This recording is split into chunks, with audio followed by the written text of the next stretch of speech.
All right. So, uh, took a quick break there. Hopefully you exhaled. I suspect some it worked for some, and for others ran into a little hiccup here and there. The next bit is about let's figure that out. So with Android and Firebase integration, there's actually lots of great tools for figuring out where things might have gone a little sideways. So let's start off with a couple within Android Studio themselves. So one person had written that they were experiencing a problem with, they think, their virtual device. So if you have a virtual device, you suspect your virtual device is part of the problem. What you can do is just go up here, select, and just shut it down.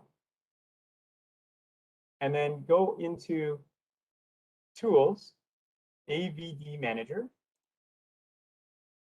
And I've only got the one virtual device on my machine.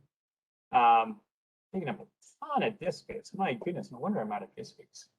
Anyways, in this little down arrow here, you can do a couple of different things, but one of them is cold boot now. If you wipe the data, it'll take it right back to its initial state. If you do cold boot, it's equivalent of doing a full power cycle. So it clears out anything that's currently open and running and whatnot. So I find that cold boot now, it's rid of, if you suspect it's a problem with your virtual device, that typically will get rid of a lot of the problems. You can see here it's going to do the full Google startup and the little swirly G and all that fun stuff. So that's one thing you can try if you suspect that it's related to your virtual device. And then the next bit we're going to do is we're going to add some error handling and logging to our application so that we can actually see what's being reported as the error when we come back, like when we try to interact with Firebase. So on the Firebase side, again, just to confirm, if you click on Firestore Database, click on Data, you should be able to see that, at least this screen, that there's, you may not have any collections in it, right? I have the restaurants collection that got added.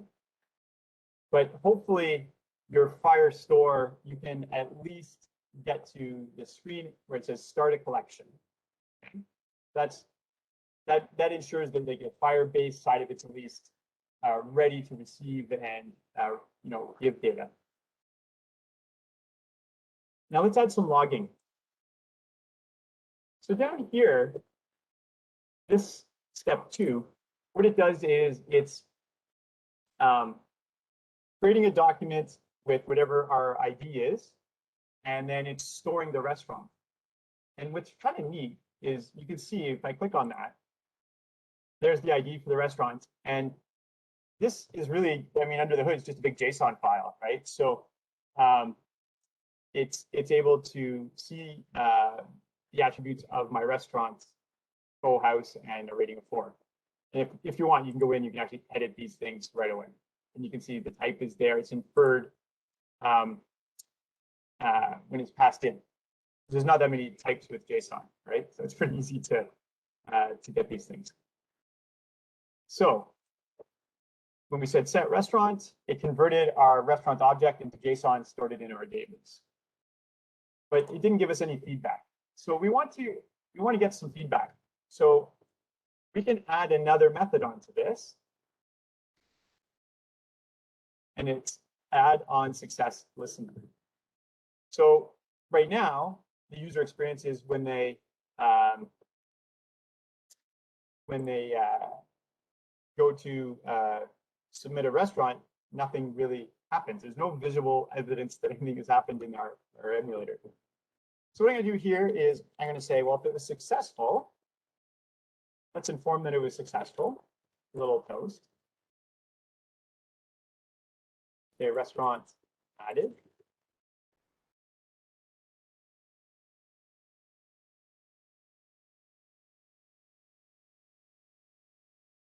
And I want to clear the fields because that will also indicate to the user now they can enter more data. So I'll say binding, edit text,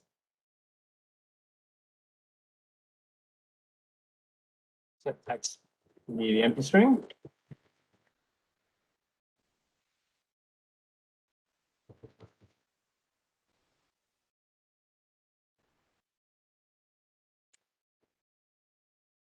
I'm going to set the selection for our spinner back to position 0. Okay, so if it's successful, this is what I want to happen. We give a little toast, and we'll reset our interface. But I can also add on a failure listener. Add on failure listener. And in terms of informing the user, we can say,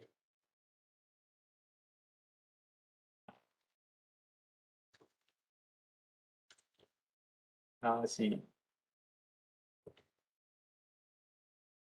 Let's do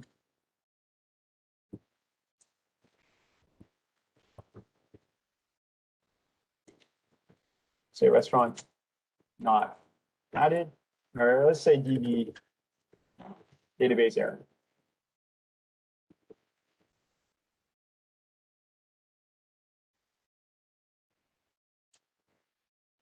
And then the other thing is we want to actually get a little bit more detail.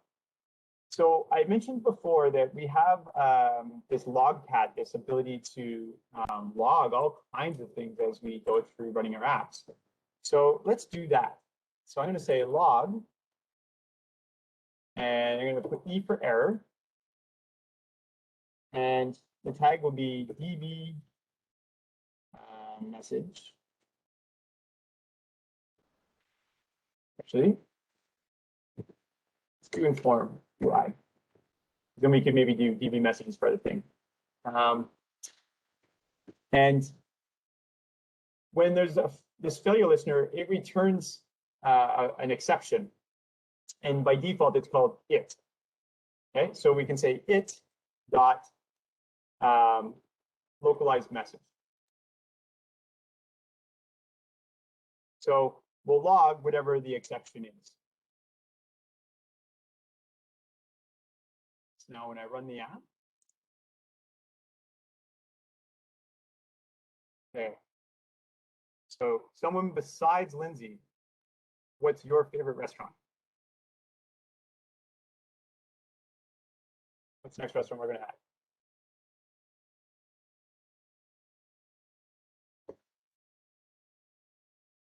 Teddy's.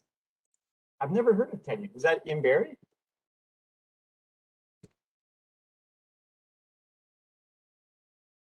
Ah, Oshawa. Okay. So we can give it a 4, a 5. Oh, 5. Oh, okay. An easy 5. Okay, so I'm going to say, now I'm going to say add restaurant. And it says restaurant is added. And if I go now into my Firestore, I can see I've got the original one, Bow House, and I've got Teddy's. And what you'll see is as these records are added, they're not necessarily going to be top down, okay? Because these indexes don't necessarily reflect the order of adding. It's just some, I'm not sure how they're generated this random string, but they're indexed so they can be, found very fast. Now, if you received an error, we're going to go to logcat here, and under info, if you type in DB message, this is where you should see the exception coming in. I'm not going to see any because I don't have any exceptions. So I'm just thinking if someone's having some problems, would you be comfortable sharing your screen and maybe we could work through it. Yeah, Garrick, are you comfortable sharing a screen? You can try troubleshooting for about 5-10 minutes, but then we'll have to take individual problems offline. But if you're comfortable, share your screen and let's see if we can see something obvious.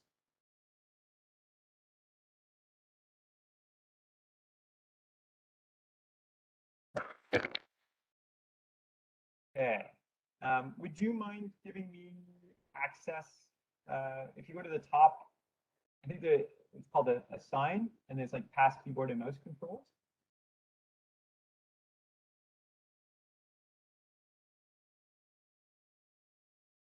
There you go. Thank you. All right.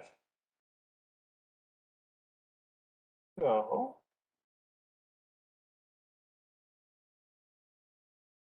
run. Unfortunately, yeah, oh, there it goes.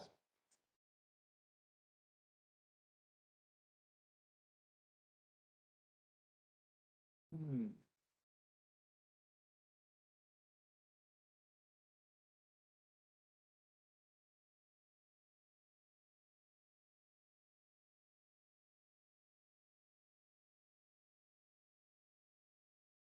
Okay, so I'm going to guess here.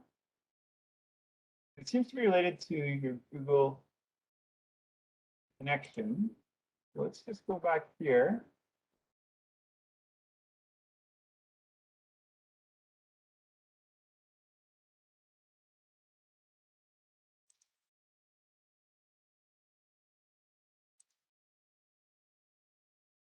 So this step here, add Cloud Firestore to your app.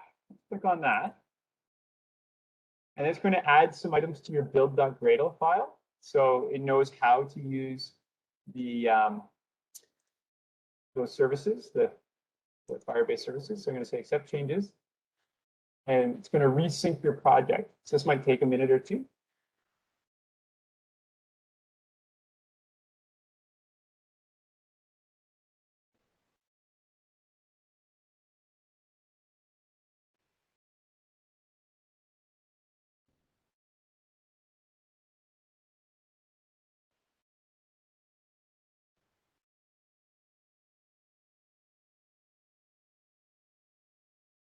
Okay. So now we've got a second checkbox here. I'm going to rerun your app. And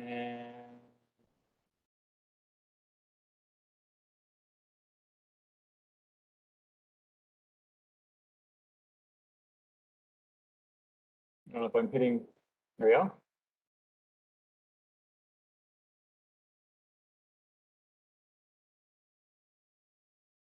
The Gradle build's running in the bottom there.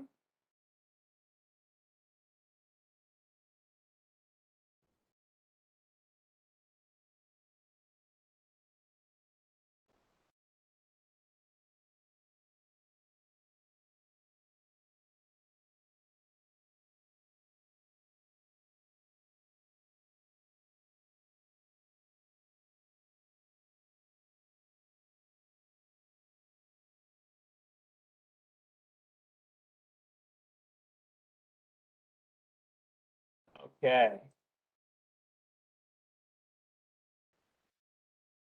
What's the next restaurant going to be? You like Teddy's. I'll put in your database here as an easy 5. Okay. We got a fatal error.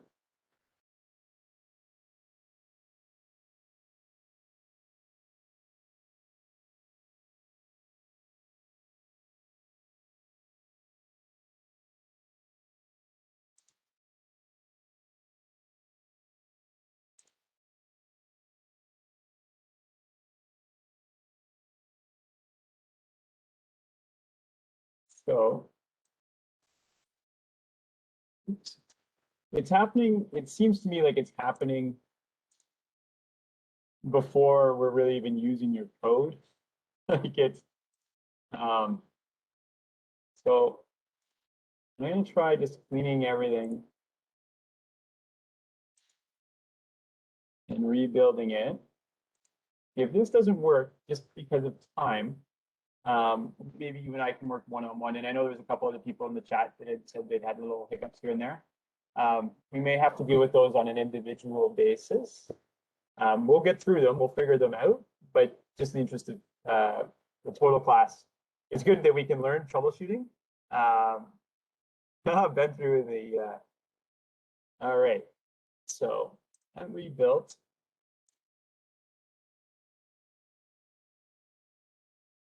There could be a few things happening here. I don't know with findings and different things.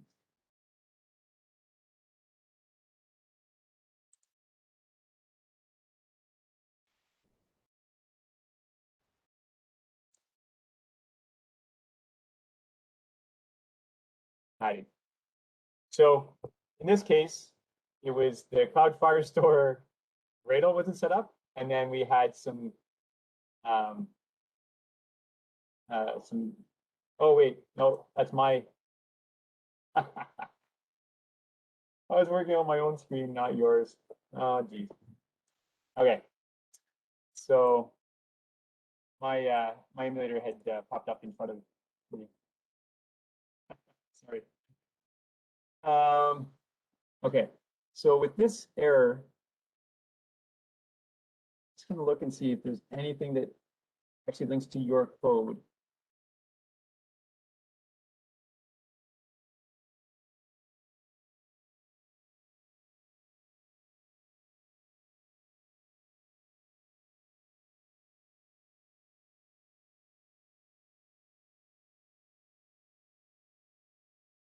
Okay, so I don't know the quick answer to this one, Eric. So we'll have to come back to it. We're going to build another screen that tries to read from the database. I'm gonna have to see what that is. It's unfortunate that it's not giving me a like a line that it's executing that's causing the problem, because then we could isolate it a little bit better. Usually the errors are actually pretty helpful. Via Google authentication. We're gonna have to come back to it. I'm sorry about that. I wish I could help more. It may be maybe some. So book some time with me. I've got lots of office hours tomorrow. So book some time and we'll work through it, get it working, and save for anyone else that's having problems getting theirs working. I've got a lot of time slots available, so let's just work one-on-one. What I want to do now, let me take control back here.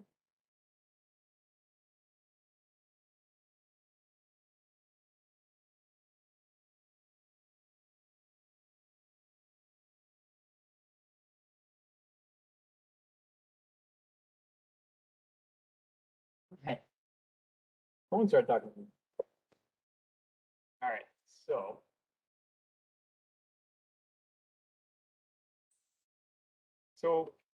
what we've got at this point in terms of information is we're able to add records to the database.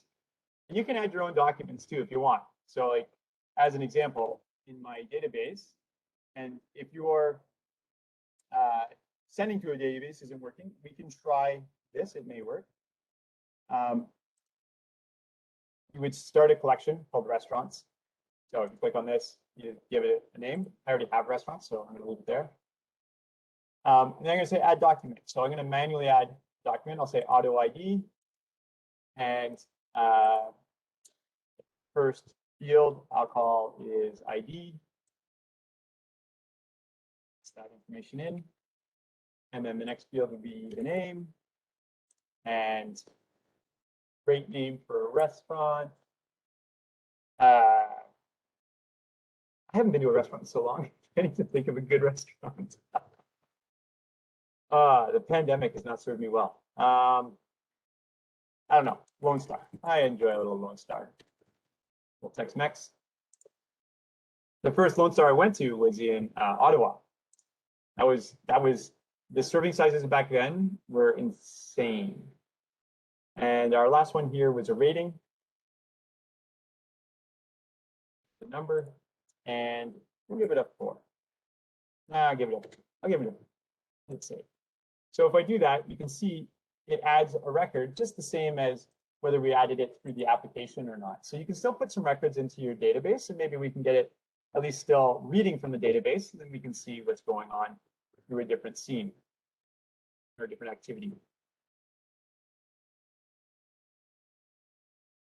So, where did the chat go?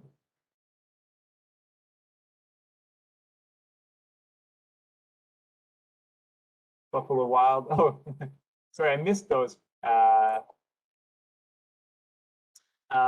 And Lindsay, if you're asking, is it the one on Prince of Wales? I don't honestly remember.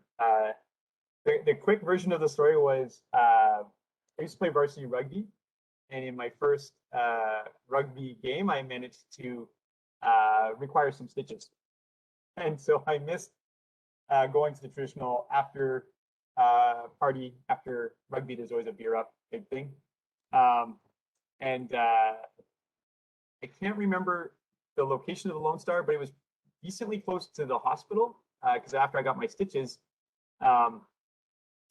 I was basically walking and stumbled upon it. Never heard of it before. It was like in a strip plaza, and I remember going in. And back then, I could eat an insane amount of food, and I would never get full. Like I could eat like 5 big chicken burgers from KFC. It's disgusting, but I could do it. But that restaurant, I went in there. I hadn't eaten all day. Been stuck in a merge forever, and so I went in. I'm like, there's no way they could give me enough food, and they did. I ordered like it was like supposed to be like a chicken dinner thing. That like I can't even describe how much food. It was a platter that came out. So yeah, it was kind of a fun place. So yeah, hopefully it's been around. Hopefully it's still around. I don't remember the street name. All right, so going back to this, what we're gonna do is we're gonna now create a view so that we can read from the database and display it. So see here if I can give you an example of our end game. So we're gonna make it look way prettier over the course of the semester, but we're gonna have something that has a list of restaurants and we're just gonna display their names here. That's all we're gonna have time for today, most likely. But down the road, we're gonna make this look pretty jazzy. So in order to do this, we're gonna need to create a new activity. And let's call this the restaurant list activity. So I'm gonna right click, new activity, empty activity.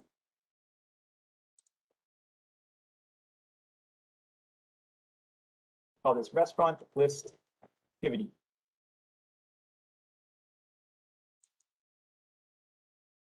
And I'm gonna add it to GitHub.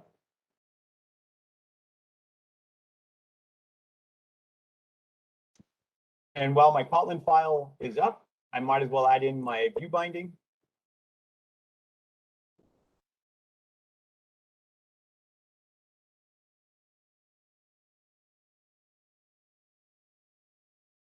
You can always find these binding classes just by typing the word activity, then they come up.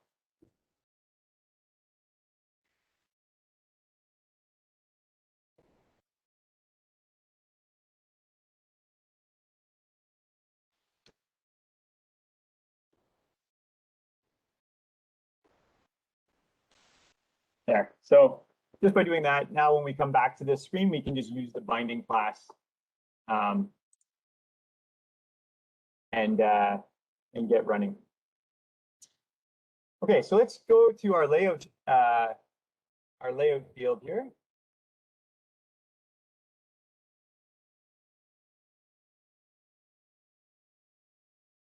And we're going to add in a few items. So I'm going to go to layout, activity, restaurant list.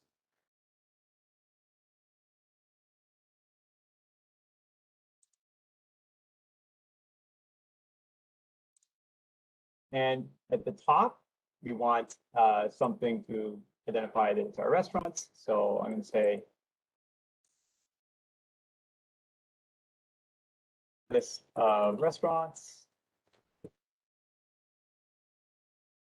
And we're going to center this thing.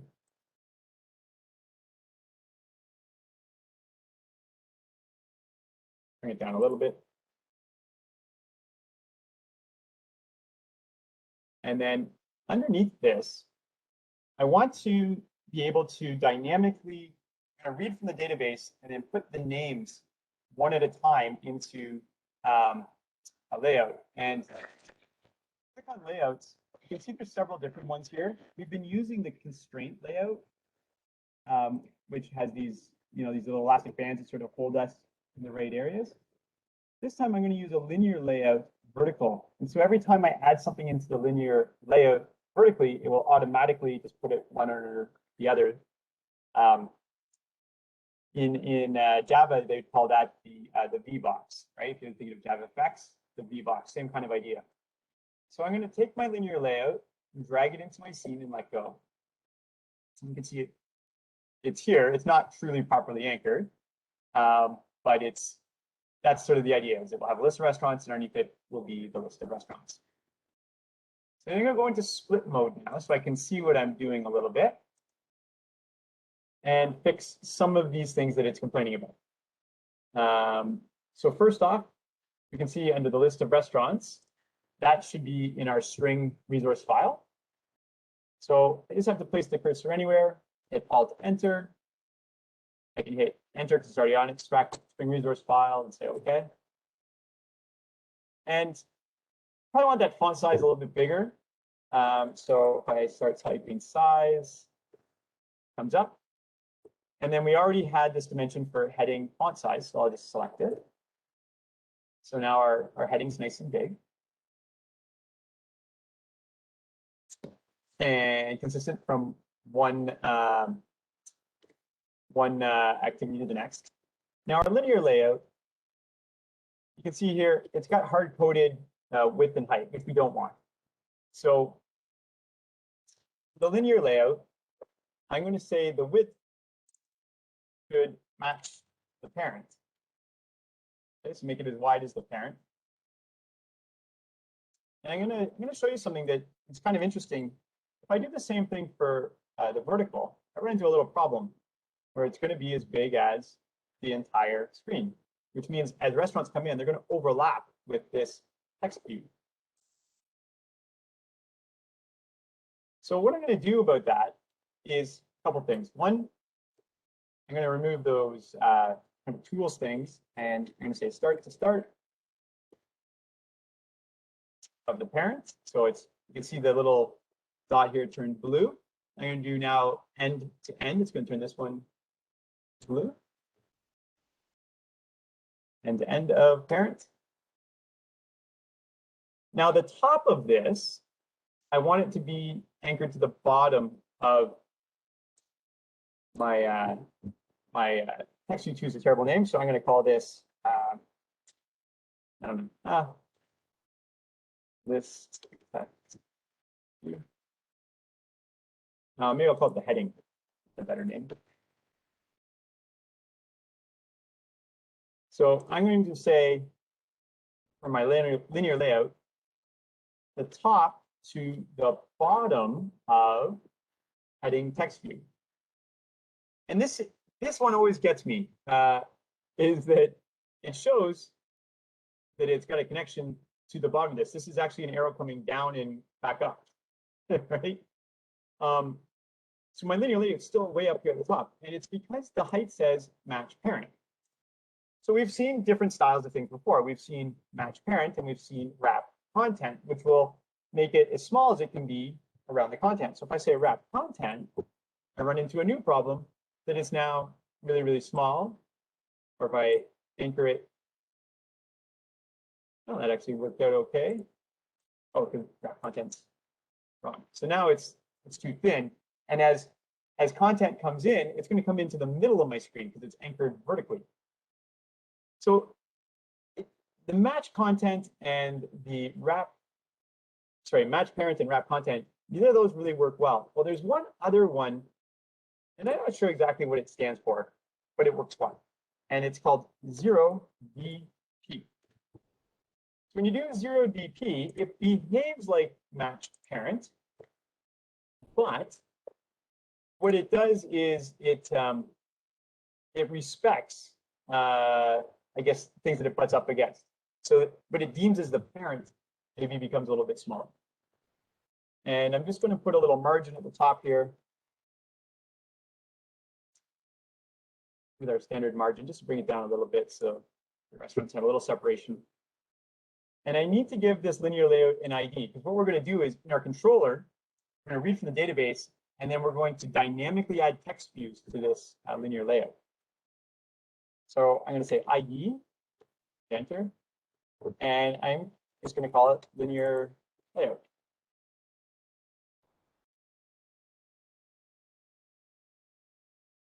That's all we need for this layout file. And I'll, of course, put it on GitHub, but I'll also just put it in one of these case bin things I've got open somewhere. Paste the code.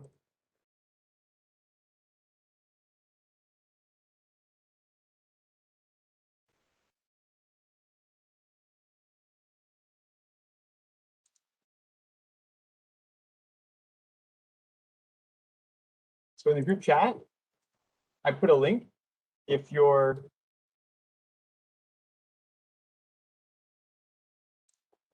content, if your layout's not looking like mine, follow the link that I put into the chat, and it will. Yeah, you can just copy and paste it right over, and it'll be the same.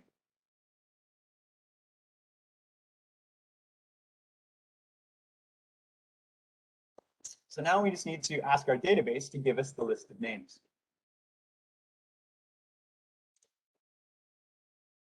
So we're going to go back to our restaurant list activity.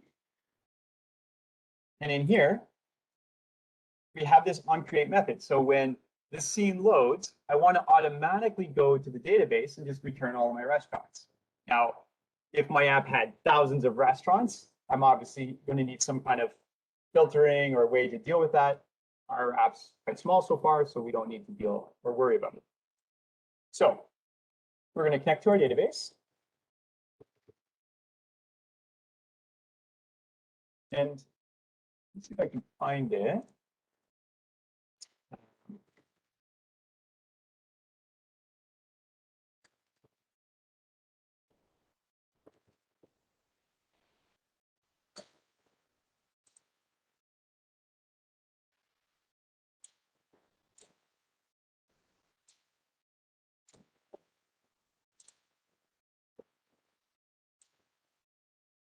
So with Firebase, they have really, I think, really well done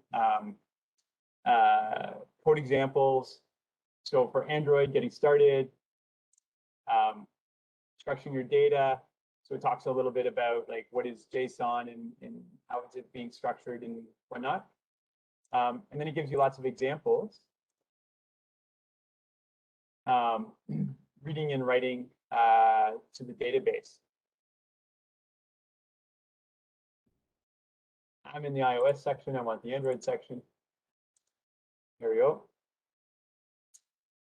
So here, I think it gives you examples of a user class. And keep going down, like reading data. You can see, switch over. So there's Java versions and Kotlin versions. So you can see how it looks in both.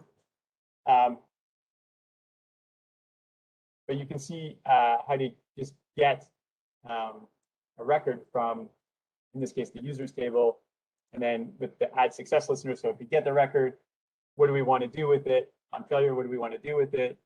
And you can go through these. It's pretty handy. Like when I tried going through it and teaching myself how this thing works, I found their examples are pretty good. And they have on GitHub like full examples of larger pieces of code. That one looks like I don't know. There's just wanted to point it out to you that the Firebase docs are pretty good. Okay, so let's go in here and connect to a database. So this is going to be pretty similar. We're going to say val database equals Firebase Firestore get instance. So that connects us to the database. And then because we know the collection, right? So let's go to our console for a second. we know the name of our collection is called restaurants. So I can actually put that in as well. So right now we're only sort of connected to this entire database. If I go to restaurants, it's going to now bring me into just these ones, these documents. So I'm going to say get instance, then collection, and in here I'm going to say restaurants. So that's our connection to the database. And then we'll create a query.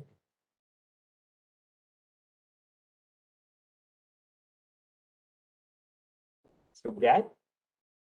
So get is going to return all the documents in a collection. So again, collection is sort of the high level, and the documents, it's sort of like a table and then rows in a table, right? And each row has fields. Same idea. So here, db.get is going to give me all the documents. So I'm going to say add on success listener. And everything in Kotlin that's a Lambda expression, it's called it. And what it actually is something called the query snapshot. That to me seemed like can be confusing. So I find it easier, since these are all called documents, right? These are all my documents inside of a collection. I'm going to rename this from it to be documents. And so now I can say for document in documents, this will loop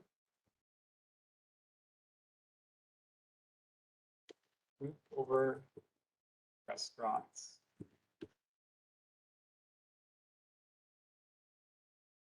And we'll log the data.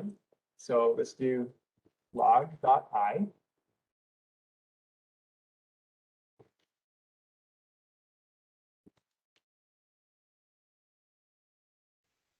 I'm sure if I need an underscore here. Response. And I'll import library for that. So we'll do db response, and the message will be document dot data. So what this does is it's asking for basically the content of each record, so for each document. So let me go back here.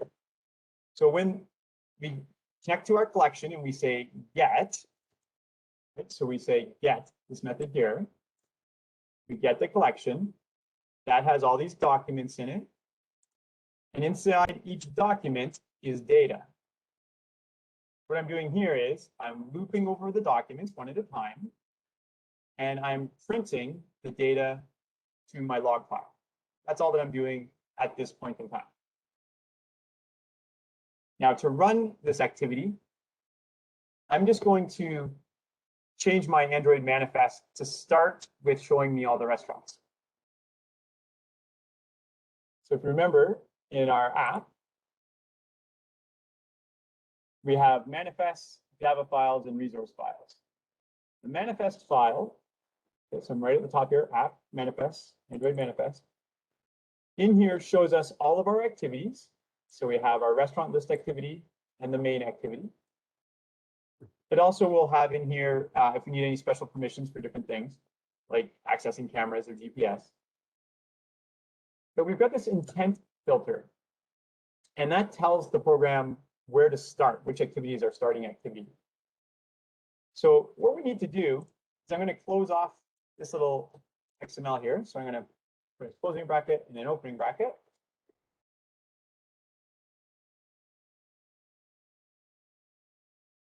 And then I'm just going to move this little piece of the XML here from the main activity. So that, I'm going to paste it in here.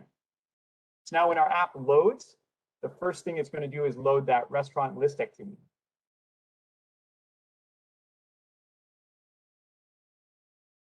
So hit refresh.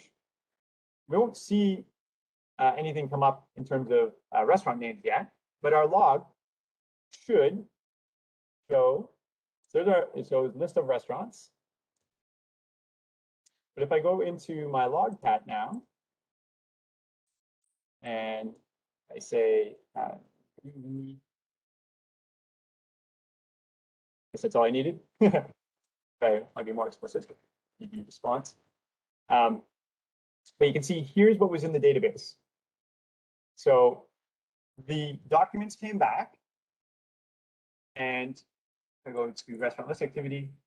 When I asked for their data, the data that I got was the name equals Teddy's, ratings equals 3, ID equals, whatever that the index value is.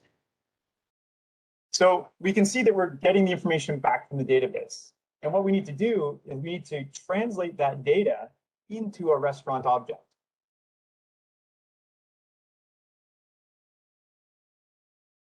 And so the way that we're going to do that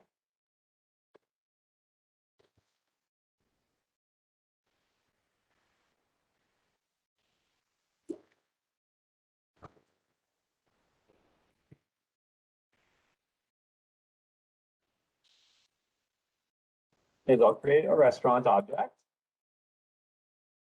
And I'm going to say document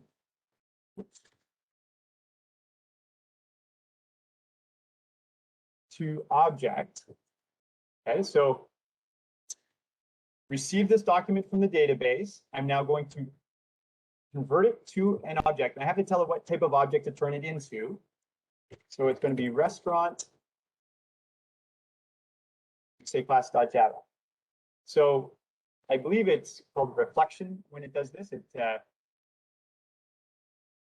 It's now going to look through this document with name equals, rating equals, and this ID and create the restaurant object. Yeah, there was a request in the group chat to go back to the Android manifest. Back up here to the manifest. And what I did here, to get back to the way it looked before,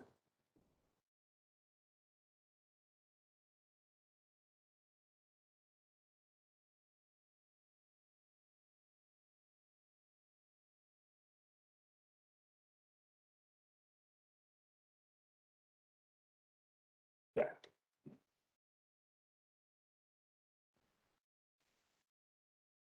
There. Okay. So this is what it looked like when we started. So the short version, when you're working with XML, this is my opening tag, and this can be my closing tag if everything's contained within these two items. But if I want to add another title header type of activity in here, I need to close this off properly. So what I do is I use a closing tag. And in here, I'm going to say activity. So this means the same thing, but now I can take this intent filter and I'll cut it from my main activity and paste it to my restaurant list activity. And that little intent filter tells the program where to start the program from.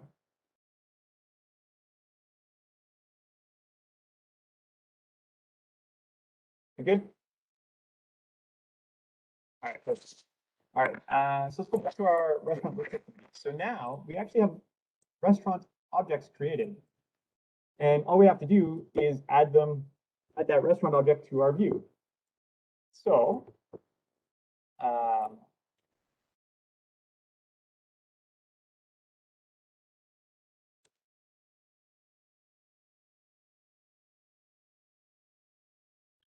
I'm going to say text view.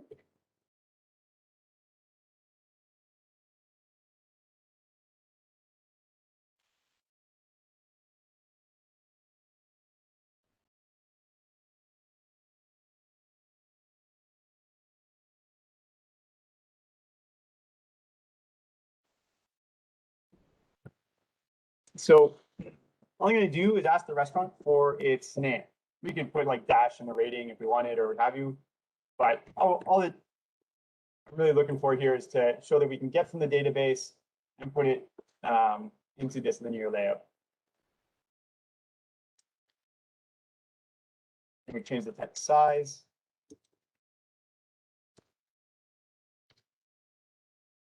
And Now what I'm going to do, so I have this text view object. I'm going to add it to the linear list. So I say binding linear list, and I just have to add a view. The view we're going to add is a text view. So for each document, it'll loop over it, and it's going to create a new text view object and add it in. So now if we run this, I should see our list of restaurants come up. There we go. We've got Teddy's, Full House, and Lone Star.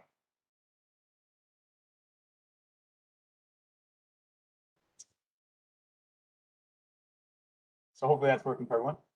So that's reading from Firebase. Now it's 10 minutes left in class. So I'm going to put this onto GitHub.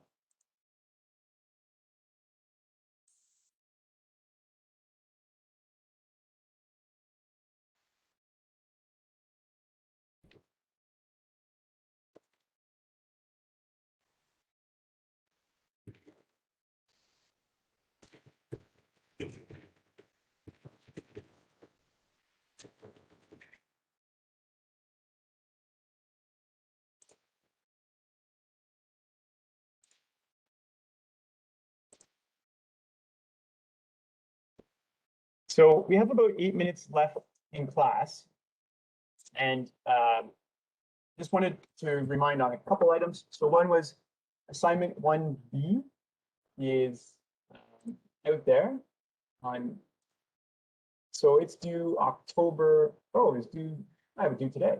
Okay. I was thinking I had anyways. Yeah, I guess I think we put that out last week, right? Anyways, it's not big in terms of time. You just have to have, again, like that one scaffolded hello world, what have you. The biggest things here is really more about finding, thinking about the databases that you need. So what I'm thinking about with this is like, so for example, the app we're going to build in class is about ranking restaurants. So we're going to need a table for restaurants. We're going to need a table for users. You know, maybe we need something for images, or it doesn't have to be exact, and it's not that it's locked in stone. It's more, I just want you to start thinking about what types of collections might we need, what type of data might we need for your app. And the hardest part of this is really number 2, which is, you know, think about what you want this thing to look like. So if you haven't got that done, I'd say get that part. And then if anyone's still having problems with theirs working, I can stick around till about 3, and we can try to get yours working. You'll have to share your screen if you want to. And I'll turn off the recorder. So